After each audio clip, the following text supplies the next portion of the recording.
Good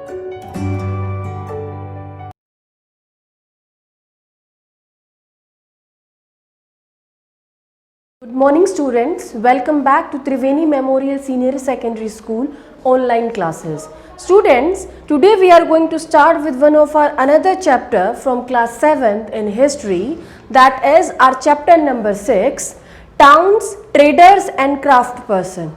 Student, there was a time period when new towns, new cities came into existence, and these towns or these cities became very important administrative centers or very important commercial cities. Now, what are commercial cities? That we have already discussed in the last chapters also. Basically, commercial cities are those cities from where all sort of trading activities take place, that is buying and selling of goods. And you know this thing very well, that buying and selling of goods means involvement of more money, involvement of more currency, that is helpful in raising the overall economy. So let's study about those towns, those traders and craftspersons in this chapters. Now see students, what is mentioned here, that many towns, as I already told you, emerged at that time period and they became important administrative centers. Now what are administrative centers? A particular center from where you used to administer all the other different places.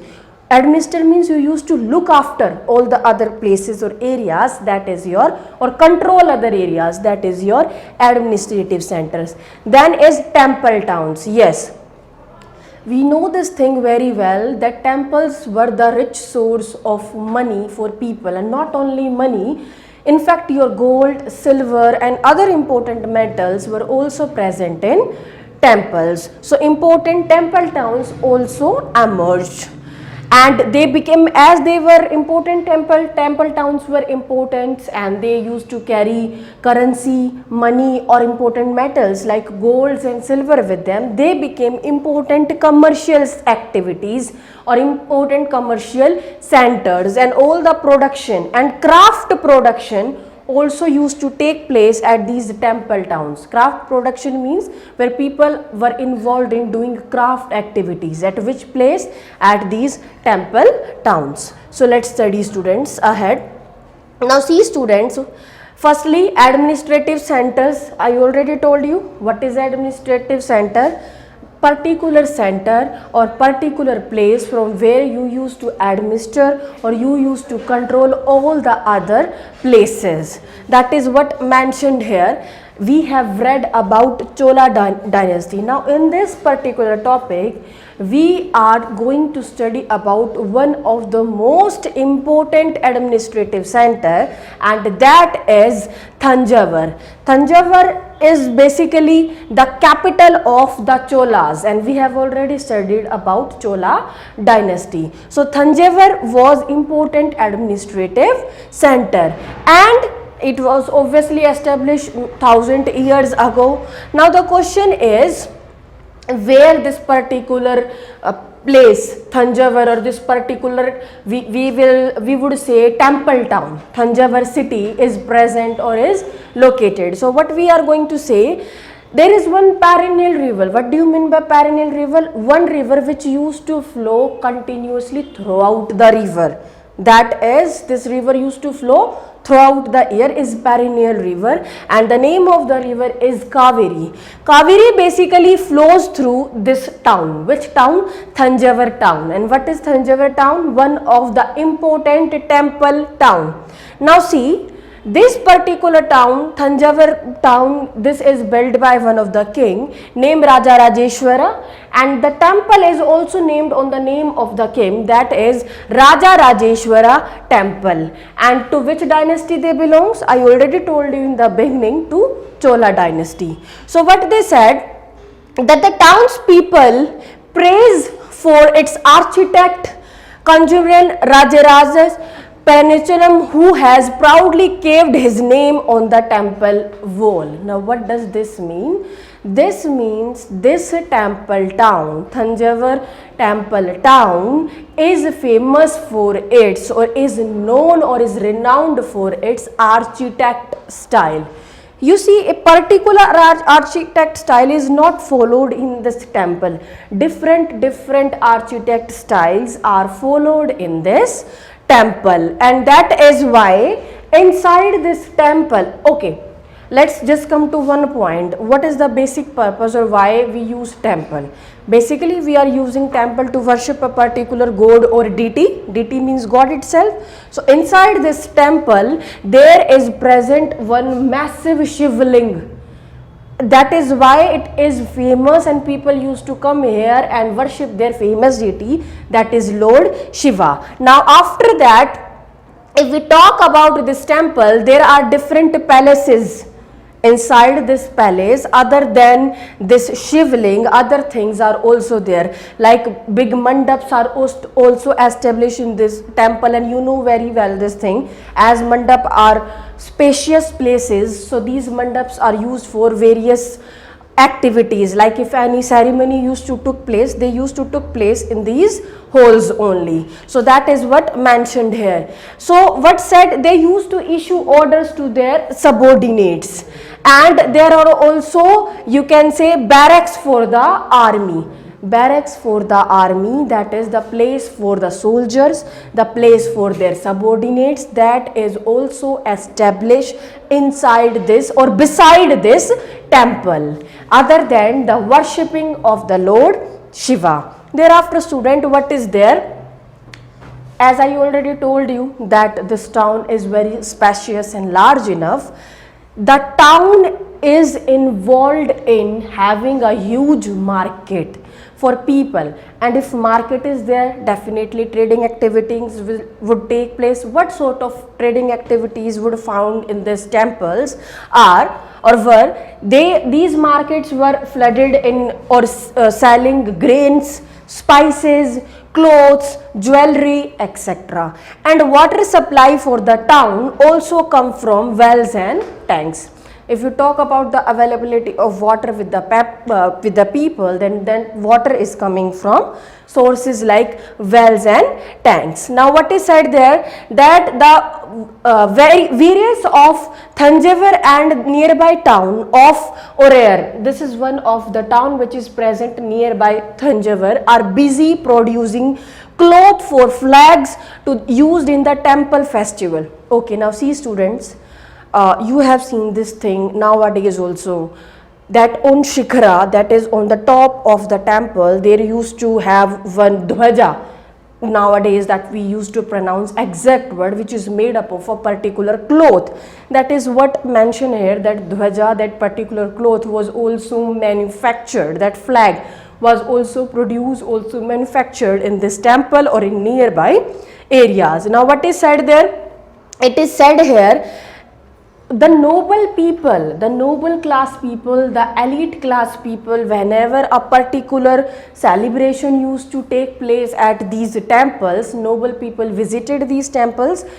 In the kingdom in which they are coming, they used to bought tributes, they used to bought gifts for the king or for the temple, and that same particular tributes, gift or wealth is used by the particular authority for the purpose of maintenance of the town or for the purpose of building metal equipments also, like metal lamps, or you can say metal sculptures as well. So students, what are metal sculptures or bronze sculptures? Sculptures basically you can say images, big images. So the next topic is temple towns and pilgrimage centers. Exactly. Now what do you mean by pilgrimage, students? Pilgrimage basically you can say when particular persons goes to a particular destination for the religious purpose, then that is your pilgrimage. For example, to clear this thing, in Sawan month you have seen this thing, especially among Hindus, you have seen these things that they used to go to you can say Haridwar or Kashi for bringing kavod. So who are those? they were called as Kavarya, and who were these Kavarya? They were called as pilgrimage. So as very famous towns were here and various deities were worshipped in these temples, so these temples became important pilgrimage center for different people. That is what mentioned here. And when you know this thing, when pilgrimage will arrive at particular temple, again they will be bringing tribute, gifts, or you can say they will be donating to these temples, and that amount, same amount or money would be used for the welfare of the people or for the maintenance of the temple. Now see, one more thing is there. The rich people, the wealthy people who are having enough money with them, they used to donate large amount of land or money for the temples, in which that amount of money is used for the welfare of the people or for the maintenance of the temples. Now see what is said here. All sort of important rituals, rituals means traditions, used to take place at these temples only, and various particular, you can say, your religions are also celebrated here along with different deities. See, I already told you that temple authorities, when donation comes to them, they use this wealth to finance or for the development of the city, for the maintenance of temple, that is for doing the overall welfare of the people. Now what is said here, when large number of priests, workers, artisans, etc., they, all these people, they know that temple is administrative center, all sort of craft activities, all sort of commercial activities are taking place from here. So what happened, all these people got settled down near these places, and they also know that these temples are also rich source of pilgrimage. So what happened, as money or wealth continuously flows into this temple in the form of donation, these temples became temple, or these towns became temple towns. That is why they are called as temple towns. Now see what is mentioned here. The towns emerge around the temple, like example is also given, like Bilaswamin temple, which is in Vidisha in Madhya Pradesh, Somnath temple, which is in Gujarat. You all are very much or well aware, because we have studied regarding Somnath temple in class 6th only. One of the oldest and the wealthiest temple present in India. Much quantity of gold is present in this temple. So because of the presence of Somnath only, that center is also called as temple town. Other towns are also there, which are in Madurai, in Tamil Nadu, in Andhra Pradesh, and in different areas. Now see, these pilgrimage centers where pilgrims used to come to worship a particular deity, deity means god, they slowly develop into townships. So these particularly grow up into townships. Now what happened, Vrindavan, you all are very aware about this place, Vrindavan, which is in Uttar Pradesh, one of the wonderful place of which deity? Place for worshipping Lord Krishna. Vrindavan is known as the city of Lord Krishna. And then is your Trivandamalai, which is in your Tamil Nadu, are some other examples. More temple towns, all these are examples of important temple towns only. Like Ajmer is also there, which is in Rajasthan, and you have heard this thing, whenever someone is going to Rajasthan, they used to say, just let's visit to Ajmer, because that is one of the religious place and is a well-known temple town. So that is what mentioned here. So they used to carry different suba or headquarters under them, and all these are very good examples of temple towns. Now see, one explanation is there regarding Khwaja Manauddin Chishti. Now who is this person? Let's study. He was basically one of the Sufi Sant. So as he was one of the Sufi Sant, he settled there in this temple town in the 12th century, and he attracted devotees from all creeds. What does that mean? He belongs to Muslim background. He did not focus on attracting people from Muslim background only or giving his teaching to Muslim people only. No, he attracted people from all creeds, that is from all caste, from all backgrounds. I already told you who was this person, Muhammad Chishti. Then next is that near Ajmer there is one famous lake, and that is Pushkar Lake. That is Pushkar Snan. You have heard about this thing. Your grandparents or elders have saw this thing, that Pushkar Snan is there and we are going there. So because of its sacred value, because of its pure value. The next is a network of small towns. Yes. Now what does this mean? Various small towns were interrelated, were interdependent, or you can say there is a series of chain of various towns or important small towns together. In this town one famous place was there, and that is Mandi. If nowadays you took the example of Mandi, then what is the use of Mandis? In Mandi, why we used to go to Mandi?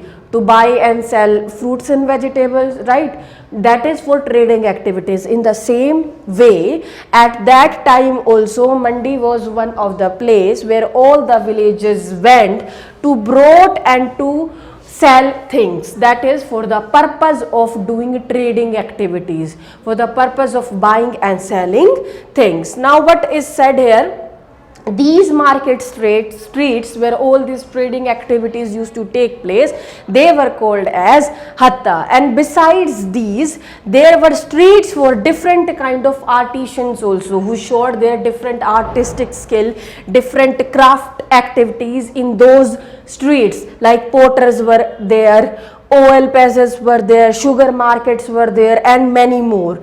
And as these traders were living in these towns slowly and steadily, these small towns got converted into big township, and all the small towns got interrelated or interlinked with each other. So that is why all sort of local items were sold in these small towns. So what sort of local items are we talking about? We are talking about like items like horses, salt, camphor, saffron, betel nut, and especially spices. You know very well about this thing, that India is known for its spices quality. So that is also sold in these markets. Now what is said there, usually a samanta, we have discussed regarding about samanta in the last chapter, that is a zamindar, build a fortified palace in these towns. Fortified palace, we also discussed regarding the importance of fortified palace, that is the palace is surrounded by forts all around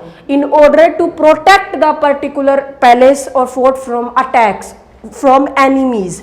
So they just levied taxes on traders, artisans, and the articles of trade, and sometimes donated the right to collect these taxes to the local temples. Who in the last chapter also, students, we have studied about this thing. Zamindar or samantas were a link or were an intermediary between the king and the local people. They used to collect taxes from the local people and then submit it to the king, and king used that collected tax for the welfare of the people. That same thing is mentioned here. From farmers, from traders, from artisans, they were collecting taxes, and after collecting that tax they used to deposit it with the king, and king used that amount again for the welfare of the people. So that is what mentioned here, and especially from rich merchants, that is rich traders, because they were having enough money with them. Now what is said here, that these rights were recorded in inscriptions that have survived to this day. What were inscriptions? Inscriptions means writings that were made on a particular stone on a hard surface. On a hard surface, these donations were written, that this particular king or this particular community have donated this much amount or this much wealth or this much metal for the welfare of the people. So that is present in the form of inscription. So that's about it. So the next topic is traders, big and small. There are two categories of traders. One is big traders or big merchants, and second is small traders or small merchants. Big traders who are involved in doing big trading activities. That is, they were involved in doing trading at large scale, at large level. And small traders, they were involved in trading activities at small level. That is what mentioned here, that there were many kind of traders. Some of them we have already studied, like Banjaras are one of the example of trading community, and many more are there. So what are they? Are Banjaras are example of trading community. Basically they formed association. Some of the people of the same kind come together in a group and form association who come ahead with a common motive. Now what these association or what these trader used to do, basically they used to negotiate on their behalf with warriors to boat horses. Now see, what do you mean by negotiation? Negotiation means doing bargaining. Whenever you went to market along with your mother or some elder, you used to say, no, I'm not going to purchase this thing in 1000. If you will be giving it to me in 800 or 600, I will pay it. So what is that? That is negotiating, or that is bargaining. Now all sort of kings or higher authorities, as these trading groups like Banjaras, they were involved in selling items like horses. It's their duty, these associations duties, these trading community duty, that like Banjaras, that they used to negotiate, they used to bargain with the king for the amount of selling horses to them, which they are going to use, of course, at the time of war or during fights. And that is what mentioned here. Now what is said here, since traders had to pass through, yes, traders have to pass through different kingdoms and different places, and they usually travels in caravans. And see, they have to, these Banjara group or these trading groups are not like that. They are leading a settled life at a particular place. They used to wander, they used to move from one place to another place. So obviously that is not possible on foot. So till that moment they started using caravans, and they started using guilds for themselves, shield or guilds for themselves to protect themselves from enemies, from thieves, from animals, or from forest also, because they have to cover forest area also while traveling from one place to another place. And regarding guilds, I already told you, students. Now what is there? The most famous being, one example is given here, that is Manigangam and Nana Desi. Now what are these? Manigangam, Nana Desi, and in the initial time we studied regarding Banjaras. Who were these? These were important traders, important trading communities or important trading associations. Now what is said here, that these guilds traded extensively both within the peninsula and with Southeast Asia and China. These trading groups, these trading associations like Banjaras, like Manigangam, like Nana Desi, they were not involved in trading only in Peninsula, but they also started doing trading in Southeast Asia and in China as well. So what they said, there were some other communities as well, like Chetaris are there, like the Marwari Oswal are there, who used to or who went to become the principal trading groups of the country. Means all these trading communities fought with each other. Banjara, your Marwari Oswal and other communities that we studied earlier. Why they are fighting? Because all of them were interested in becoming the principal trading groups. Principal trading groups means the initial group who will lead the other trading groups. They all want to be the head. That is why they were fighting. Now what is mentioned here, that Gujarati traders, all these were example, includes other communities of Hindu Baniyas also, Muslims, Bohras also, you know, all these are example of important trading communities, important traders, whether big traders or whether small traders, and they extensively trade over the ports of the Red Sea, Persian Gulf. That means over these territories, East Africa, Southeast Asia, China. So in this area, these trading activities were involved in selling and buying goods and services, and were involved in negotiating for their sources or things that they were selling. Now they sold textiles and spices in these ports. Students, you know this thing very well. Ports plays a very important role for the purpose of trade, because for dispatching things through ship or via ship, the ship needs to be dispatched from a particular place, and that place is port only. So ports plays a very important or crucial role in that. So basically they used to sold all textiles, that is clothes and spices, at these particular ports.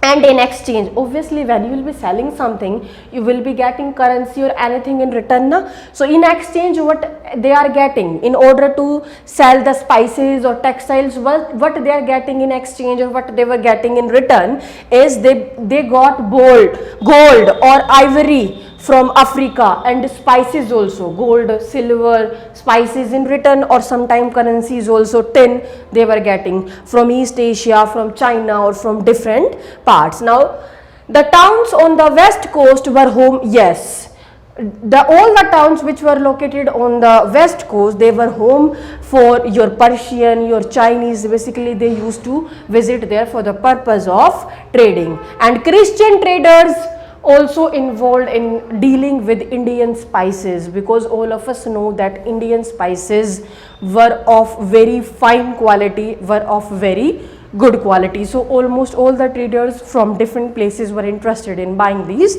spices. That is what mentioned here. And when they used to deal in these spices, obviously they fetches higher profit, higher level of income, high profit. So what is explained here, what sort of spices they used to sell?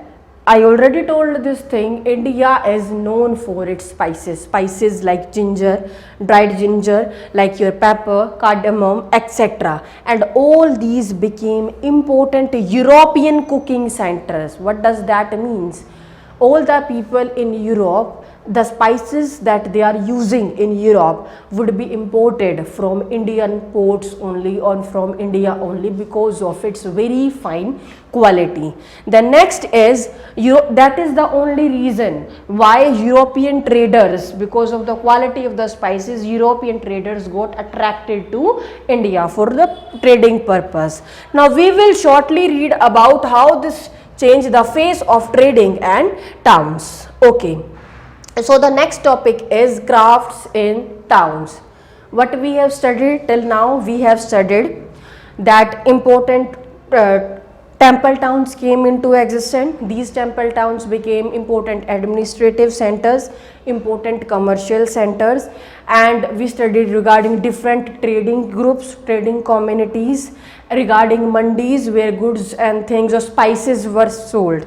Now we will study about important craft activities that were performed by people, or important craft centers available at that time. Now see what is said here. The craft, now we would talk about a particular place, and that place is Bidar, and all the craft person that were involved in Bidar, they were so fabulous, they were so built up, so strong in their craft work, that their particular craft work is named with the name of their place only, and that is Bidri, because their craft work is very fine. So what is said here, that the Panchalas or the Vishwakarma community, you would have heard about regarding Vishwakarma community. Remember, Vishwakarma day is there, when all the masons and all the person who used iron or other metals, they denied that they would be not using any sort of such metal on that day. So that is what basically what I am trying to say is, Vishwakarma community is one of the community which is involved in doing craft work, which includes all your goldsmith, your bronze smith, your mason, blacksmith, and etc. And you know, any construction is not possible without using such metals like your bronze, silver, tin, gold. You will be using these metals in one or another way. So that is what explained here, that these were essential for the building of temples, and they also played an important role in the and not only in the building of temples, but also in building palaces also, big buildings, tanks, reservoirs, everywhere these crafts or these metals were used. Now if we talk about weavers, weavers example or weavers community example is also given here, like the Saliyar or like the Kekolers. They also emerged as a prosperous communities. Prosperous communities means wealthy communities, rich communities, and as they were rich communities, they were having enough source of fund with them. So what they were engaged in, they used to do donations for such temples, and that donation is used for the maintenance of such temple or for the welfare of the people. Now what is said here, some aspects of cloth making like cotton clothes, where spinning and dyeing process also take place. So people were also specialized, so or we can say specialized people for all these activities, that is spinning, weaving, dyeing, etc. were also present in these towns. So all these towns were important craft work. You can see here, this is a particular piece of cloth and this is craft activity which is done by hand only. So you can see the amount of hard work done by all the laborers in this chapter. So the next is a closer look, Hampi, Musulipatnam and Surat. Now we will study about all these different places. First is the architectural splendors of Hampi. We will talk about the architect structure, architect design which was adopted or founded in Hampi. Now firstly we need to know where is Hampi located. Hampi is basically located in Krishna Tugrabandham basin, and it was formed through the nucleus or the combination of Vijayanagar Empire. And when was Vijayanagar Empire founded? It was founded in 1336, and the magnificent ruins of Hampi reveal a well fortified city. What does that mean?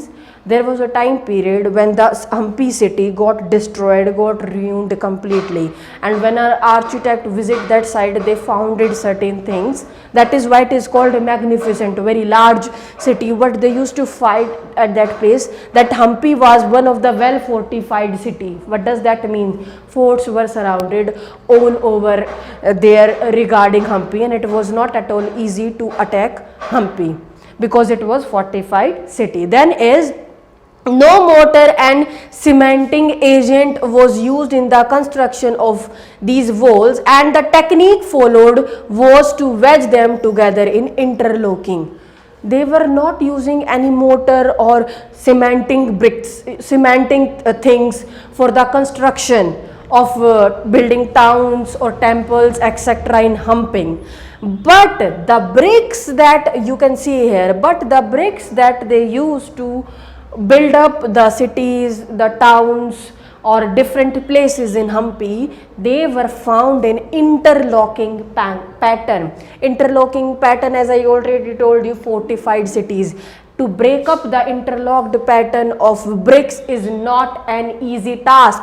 What is fortified cities, I already discussed with you. Interlocking pattern of bricks to break down is a very difficult task, and that is why Hampi was one of the magnificent centers. Now what is said here, I already told you that different architect styles were found in Hampi, and these designs were very complex enough because different pillared were used to provide the strength to the overall architect. Basically you can say that is why they were magnificent or strong enough.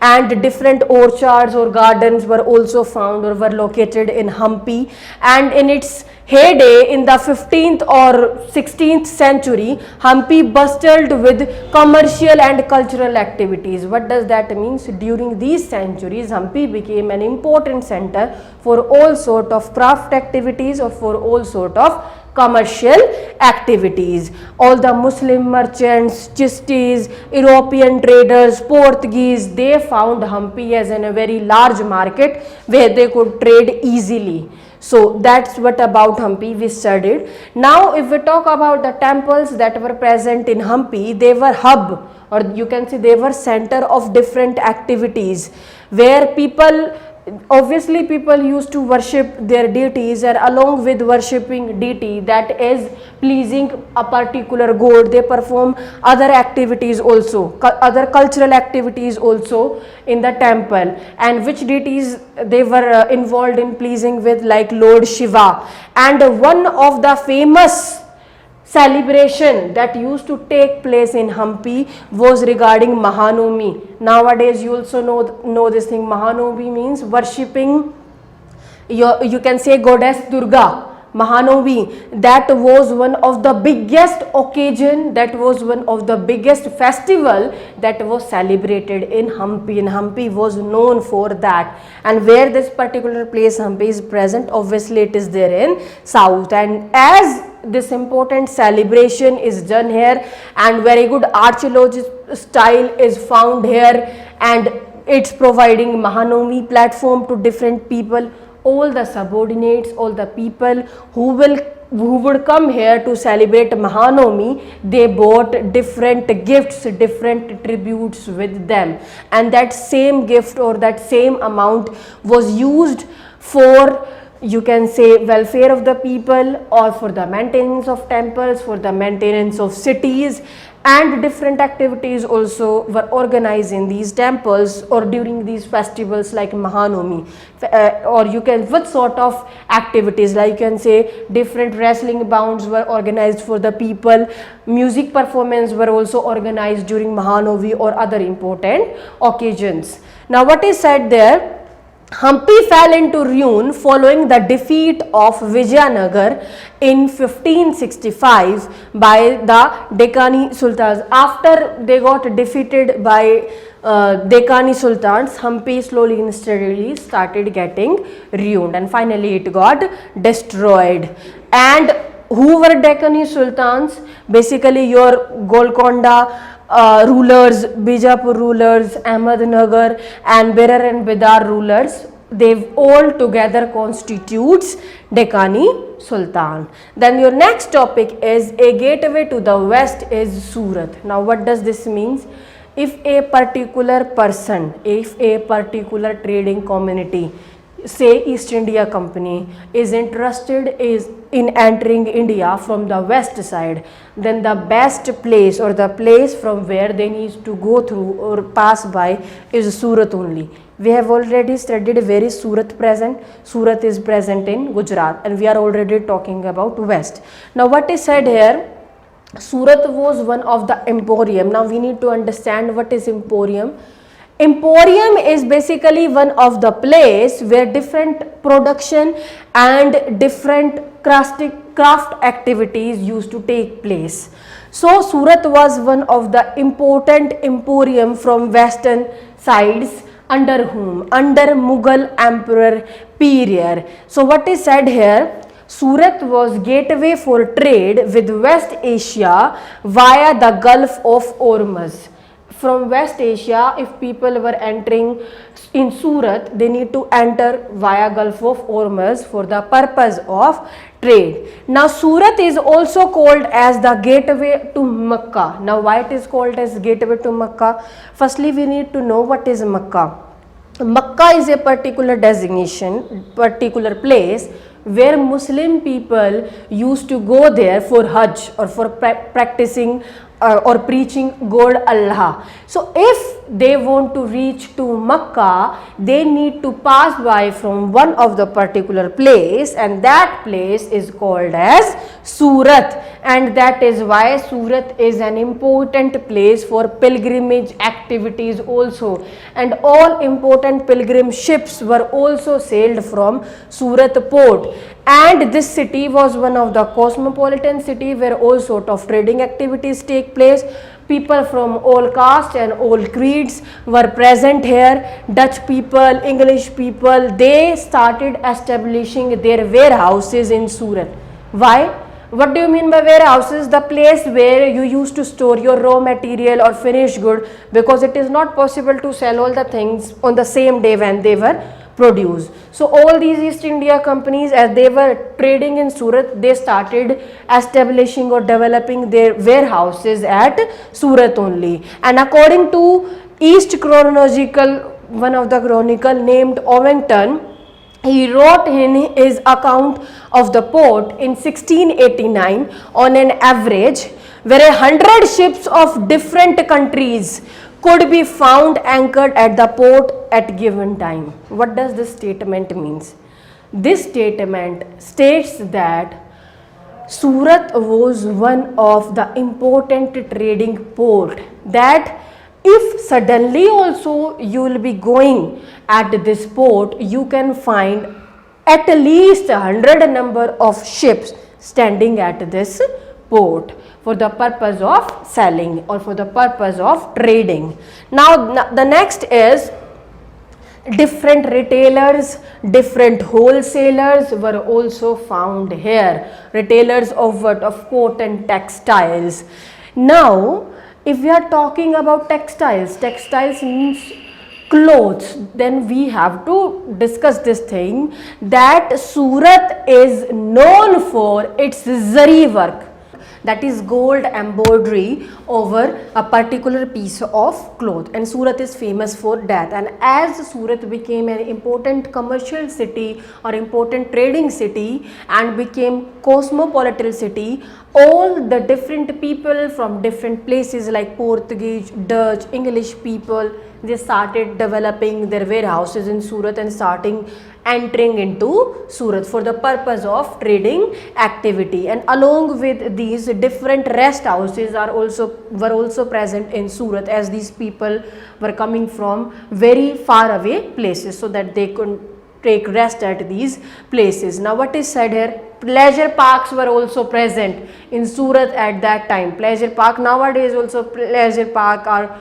also there, which provide amusement or enjoyment to people. Now what is said here, Surat, in basically Surat, the people who were depositing a particular sort of amount, they were provided with the hundis, which stated in return that this particular person have deposited this much amount, and if he want to collect that deposited amount at some other place, by showing that hundi, he or she can collect that particular amount. But steadily after some time, Surat started getting declining and the trading activities also started declining. And once the trading activities got declined in Surat, all the companies shifted their headquarters from Surat. Like the East India Company shifted its headquarters to Bombay at that time, because Bombay was also one of the important trading center. The next is fishing is troubled water, Muslipatnam. See, Muslipatnam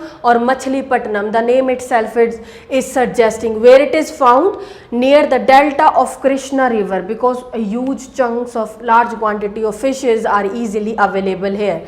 Both the Dutch people, East India Company, they visited here via different ports, entered there for the purpose of dealing in fish trade or other sort of trading activities. And other than fish trading, they were also involved in selling or dealing textiles, spices or etc. from these ports. So basically this was also one of the place, Muslipatnam or Machilipatnam, from where all sort of trading activities, that is selling of spices, fishes or textiles used to take place. So all the important agencies like East India Company etc. were also present here. And not only East India Company, other particular companies also entered here, and that is why they faces a huge competition between them.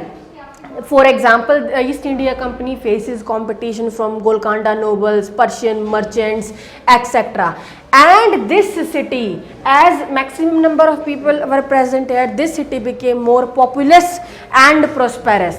Trading activities are take place, that is, it would be wealthy city, and many peoples were residing here, that is why it is populated, you can say. And what is said here, that the Dutch and English India, obviously they were providing tough competition to each other. Now the next question is that if we look, what we can say, that the East India Company have different trading centers, different commercial centers, all built up or all established in Muslipatnam. and because they all have realized the importance of the place for the purpose of commercial or trading activities. But along with the respect of changing time, trade in Muslimpatnam became declining and merchants and traders started shifting themselves from Muslimpatnam, and today it just became a small town and not more than then next topic is new towns and traders. Obviously new towns and got established and new traders emerged in the city for the purpose of doing trade activities, like European companies were coming for the purpose of trading in spicing, textiles, and as more and more people are coming, these places became more populous, that is more populated, and all were interested in expanding their commercial territories, all were interested in expanding their commercial activities in this area. So initially great Indian traders, like example is also given here, Mullah Abdul Zafar and Virzi Vora, they had a huge number of ships for themselves, but with the passage of time, when their competitors East India Company and other traders emerged, their power got declined, they started losing their power over ports and they became agents. These Indian people who were the head earlier, now they became agents under these outsiders, like under East India Company, under Dutch people, or under all. So the spurt in demand for goods like the textiles leads to great expansion of the craft of spinning, weaving, bleaching, dyeing, etc. See students, this is very clear thing. That particular product will be produced more whose demand is more in market. As people were demanding more textile clothes, so there is need for more labor who were engaged in spinning, weaving and other sort of craft activities. So this period also saw decline in the independence of crafts period. There was time period emerged when craft period or craft persons also faced a decline in their activities. Now they started beginning their work, advances their work, they had to weave cloth which was already published or promoted by European agents. What does that mean? Earlier Indian weavers were free to weave the clothes in their own way, but now as the East India Company had conquered India, to weave a particular pattern or design, as they were agents only, they need to seek permission from East India Company or other agents. So weaver have no longer their own power, they cannot deal or they cannot sell the clothes on their own because they just became agents or puppets in their hand. And if we talk about new commercial centers like Bombay, Calcutta, Madras, they became important commercial hub from where all sort of important craft activities like weaving, trading and all that take place. And the city was divided into the black traders and the white traders. Black traders basically the Indians, the white traders the British people. East India Company always used to provide more job opportunities or always used to provide more preference to white people as compared to black people, and under different people like St. George in Madras and many more in other places as well. So students, this is what we read about this chapter, that steadily what happened, craft activities started declining in India because Indian peoples were not free and now they became agents under outsiders like East India Company. And we all know Vasco da Gama was one of the first person who visited India and found the sea route to trade in India. So students, that's it about our topic. I hope you understand the topic very well, and now we will discuss the question answers of the chapter. Pause. So let's start student. First one is your fill in the blanks. First is the Raja Rajeshwara temple was built in early 11th century. Then is Ajmer is associated as Sufi saint The name of that person is Khwaja Muhammadin Chishti. The next is Hampi was the capital of Vijayanagar. The next is the Dutch established a sentiment at dash in Andhra Pradesh, that is at Musulipatnam. Then is your true or false? We know the name of the architect of the Radharajeshwara temple from the inscription. We have studied this thing. Yes, that is true. Absolutely. The next is merchants prefer to travel individually rather than in caravan. That is false. They prefer using caravans. The next is Kabul was the major center of trades in elephants. Then that is also false. And your last one is Surat was important trading port on the Bay of Bengal. That is also false. That is in Gujarat from west side. We have studied it. Now the next question is regarding water supply in Thanjavur. Obviously it is through wells and ponds. The next is which towns are known as black towns. I told you, where black people or people with low work used to live, like artisans, merchants, masons, etc. Why do you think temples why do you think towns grew around temples? Because temples were having great importance. All the priests, workers were present there, and they became the hub of all sort of commercial activities, cultural activities. All activities were performed in nearby towns only. The next is how important were craft persons for the building and maintenance of temple? Obviously student, craft persons.